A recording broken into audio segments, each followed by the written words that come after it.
Kayla Marshall, I'm talking to you. You know what they say, once you leave... Oh, for the love of God, Kayla, just turn that car around and go home.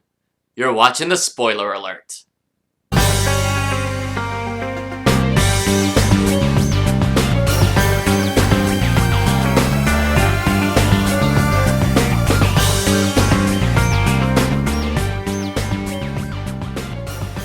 Hey everybody, Justin St. Louis here for the spoiler alert, coming to you once again from the Easy Street Den in Old Orchard Beach, Maine. Today I'm taking you across the great state of Texas to talk about one of my favorite web series. It's the very dramatic and touching Once You Leave, which chronicles the story of Kayla Marshall, whom upon returning from Africa discovers that her best friend and love of her life, Rachel, has died. She goes off in search of answers, and along the way takes the viewer on an Alice in Wonderland-esque journey as she discovers the true meaning of home. Now, I expect that with many award shows fast approaching, we will see nominations for Once You Leave in many categories, including Best Editing, Best Cinematography, Best Writing, Best Directing, and of course, Best Lead Actress for Kayla Olsen, who really carries the weight of the show on her shoulders and commits to such a brilliant acting performance with such class and grace. This is going to be the year for Once You Leave. That's my prediction. You heard it here first on the spoiler alert. If you haven't been watching the show, you really need to check this out. What I love is that every episode really stands on its own, as its own little mini story, but collectively, all the episodes put together, the whole is greater than the sum of its parts, and every episode leaves me with thought-provoking questions and a little tear in my eye sometimes. Check out this trailer.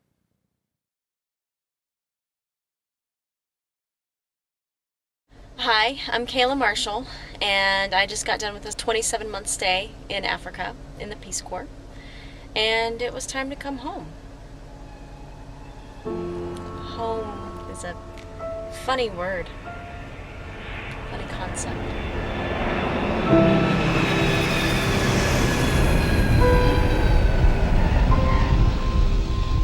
You nobody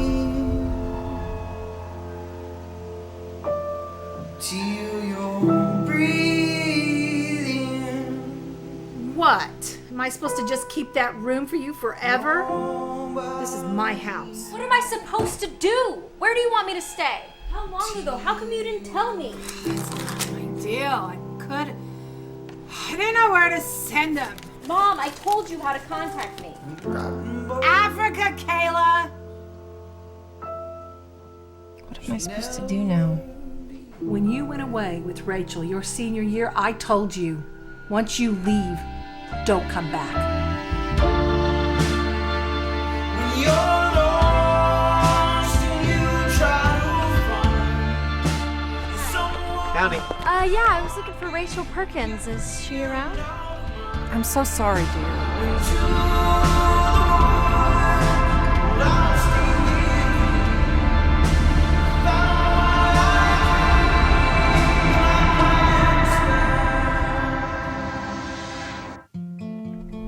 Where can I belong now? She was my babysitter. She was my best friend.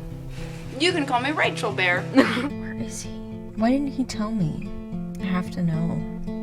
I have to know why he's doing this. We don't have it anymore. The rites of passages are nothing. Did she ever try to contact you?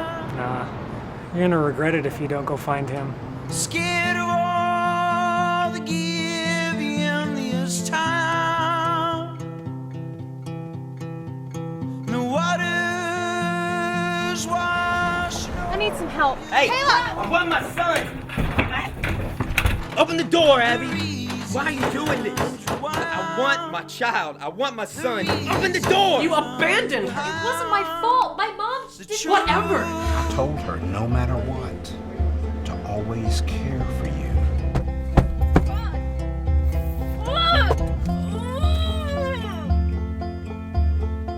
Everything I wanted and I thought I could get is gone. I will do anything to deserve something better. Somewhere better. Holding all the reels in the wire. Scared of all the giving this time. The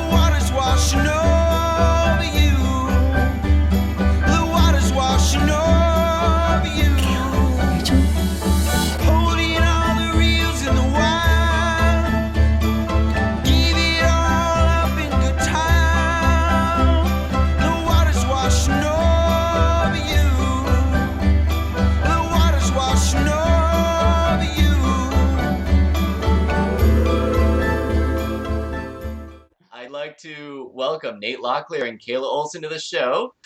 So tell us, a little bit about the origins of your show, because what inspired you to create this series and tell this story? There's a couple things to the origin story, I guess we could say. It started with Kayla and I worked on a Texas PBS show called The Day Tripper. And I shot the show and produced it, and Kayla was an intern for a season. And the show was kind of this quirky, hit the road type show, travel around Texas. And then we started thinking, hey, it'd be fun to do our own show. And Kayla is an actress and wanted more exposure and wasn't, getting all the parts that she deserves.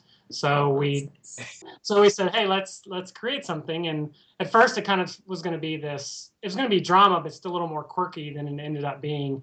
And then we decided to kill off the one of the characters, and that made it this super drama. And it just really opened it up for Kayla's acting talents to go that route, I think, which was good.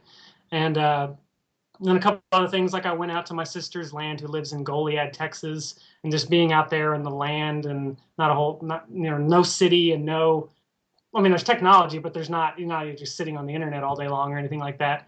It's just kind of all those elements, being on the road, wanting to do something dramatic, being out in the country and stuff like that. I love that you guys use that landscape, like you really sort of capitalize, on the cinematography of the piece, and it creates so many quiet moments. You definitely have a sense of where you are on this journey. It gives the observer a chance to sort of see things through Kayla's eyes, and I think it creates a lot of non-dialogue moments, which I think are some of the best moments in the show, and it's some of the best acting, and that's really, really difficult to do. There were bits and pieces of different episodes, different stories and different episodes that are true to both of us, I think. Not everything in its entirety at all, but like just little things here and there, like Nate wanting to be a surfer. That's always been like one of his dreams. We've all been rejected in the past. I've been rejected in the past. That had a lot to do with the whole Rachel thing. Kayla, you really sort of carry the weight of the show on your shoulders. It is your character that we are following. It is your character that we are, we're right by your side for the journey. So preparing for something like this, what is your acting background? I've been on stage since I was a kid. I started dancing when I was like 3. I've always been a performer. And then in high school, I was involved in the community theater in my hometown all through high school. Went to college at UNT, studied musical theater, and then moved to Austin and started doing film. I've been here for 6 years. I've done it for about 4, the whole film thing. Yeah.